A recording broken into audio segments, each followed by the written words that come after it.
हजरत उमर फारूक रदी अल्लाह अन्हु ने दुनिया को ऐसे सिस्टम दिए जो आज तक पूरी दुनिया में राइज हैं। सने हिजरी का इजरा किया, जेल का तसव्वुर दिया, मौजिनों की तनख्वाहें मुकर्रर की, मस्जिदों में रोशनी का बंदोबस्त कराया, पुलिस का महकमा बनवाया, एक मुकम्मल अदालती निजाम की बुनियाद रखी, आपाशी का निजाम कायम किया, फौजी छावनियां बनवाई और फौज का बाकायदा महकमा कायम किया।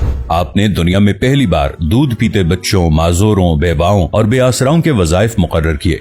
आपने दुनिया में पहली बार हुक्मरानों, सरकारी ओहदेदारों और वालियों के असासे डिक्लेयर करने का तसव्वुर दिया। आपने बेइंसाफी करने वाले जजों को सजा देने का सिलसिला भी शुरू किया। आपने दुनिया में पहली बार हुक्मरान क्लास की अकाउंटेबिलिटी शुरू की। आप रातों को तिजारती काफिलों की निगरानी करते थे। आप फरमाया करते थे, जो हुक्मरान अदल करते हैं वो रातों को बेखौफ सोते हैं। आपका फरमान था कि कौम का सरदार कौम का सच्चा खादिम होता है। आपकी मोहर पर लिखा था, उमर नसीहत के लिए मौत ही काफी है। आपके दस्तरखान पर कभी 2 सालन नहीं रखे गए। आप जमीन पर सर के नीचे ईंट रखकर सो जाते थे। आप सफर के दौरान जहां नींद आ जाती थी, किसी दरख्त पर चादर तान कर साया करते और सो जाते और रात को नंगी जमीन पर दराज हो जाते। आपके कुर्ते पर 14 पैबंद थे और इन पैबंदों में एक सुर्ख चमड़े का पैबंद भी था। आप मोटा खुरदरा कपड़ा पहनते। आपको नर्म और बारीक कपड़े से नफरत थी। आप किसी को जब सरकारी ओहदे पर फाइज करते तो उसके असासों का तखमीना लगवाकर अपने पास रख लेते और अगर किसी सरकारी ओहदे के दौरान उसके असासों में इजाफा हो जाता तो आप उसका एहतसाब करते। आप जब किसी को गवर्नर बनाते तो उसे नसीहत फरमाते, कभी तुर्की घोड़े पर न बैठना, बारीक कपड़े न पहनना, छना हुआ आटा न खाना, दरबान न रखना और किसी फरियादी पर दरवाजा बंद न करना। आप फरमाते थे, जालिम को मुआफ कर देना मजलूम पर जुल्म है। आपका ये फिक्रा आज इंसानी हुकूक के चार्टर की हैसियत रखता है कि माएं बच्चों को आजाद पैदा करती हैं, हमने उन्हें कब से गुलाम बना लिया।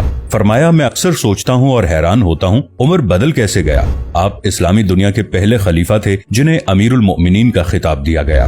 दुनिया के तमाम मज़ाहिब की कोई न कोई खुसूसियत है। इस्लाम की सबसे बड़ी खुसूसियत अदल है और हजरत उमर फारूक रज़ी अल्लाहु अन्हु वो शख्सियत हैं जो इस खुसूसियत पर पूरा उतरते हैं। आपके अदल की वजह से अदल दुनिया में अदल फारूकी हो गया। आप शहादत के वक्त मकरूज थे, चुनाचे आपकी वसीयत के मुताबिक आपका वाहिद मकान बेचकर आपका कर्ज अदा कर दिया गया और आप दुनिया के वाहिद हुक्मरान थे जो फरमाया करते थे, मेरे दौर में अगर फुरात के किनारे कोई कुत्ता भी भूख से मर गया तो उसकी सजा उमर को भुगतना होगी।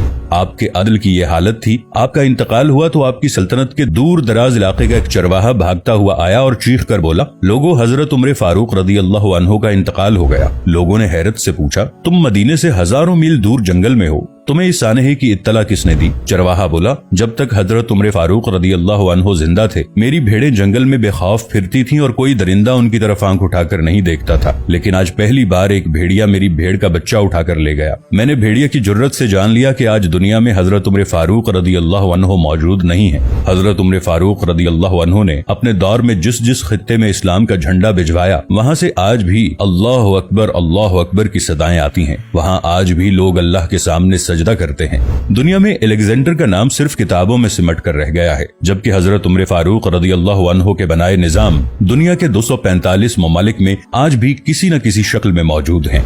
आज भी जब किसी डाक खाने से कोई खत निकलता है, पुलिस का कोई सिपाही वर्दी पहनता है, कोई फौजी जवान 6 माह बाद छुट्टी पर जाता है या फिर हुकूमत किसी बच्चे, माजूर, बेवा या बेआसरा शख्स को वजीफा देती है तो वो मुआशरा, वो सोसाइटी बेइख्तियार हजरत उमर फारूक रदी अल्लाह अन्हु को अजीम तस्लीम करती है। वो उन्हें तारीख का सबसे बड़ा सिकंदर मान लेती है, माँ सिवाय उन मुसलमानों के जो आज एहसासे कमतरी के शदीद एहसास में कलिमा तक पढ़ने से पहले दाएं बाएं देखते हैं। लाहौर के मुसलमानों ने एक बार अंग्रेज सरकार को धमकी दी थी कि अगर हम घरों से निकल पड़े तो तुम्हें चंगेज खान याद आ जाएगा। इस पर जवाहरलाल नेहरू ने मुस्कुराकर कहा था, अफसोस आज चंगेज खान की धमकी देने वाले मुसलमान ये भूल गए उनकी तारीख में एक उमर फारूक भी था, जिनके बारे में मुस्तशरिकीन भी एतराफ करते हैं कि इस्लाम में अगर एक उमर और होता तो आज दुनिया में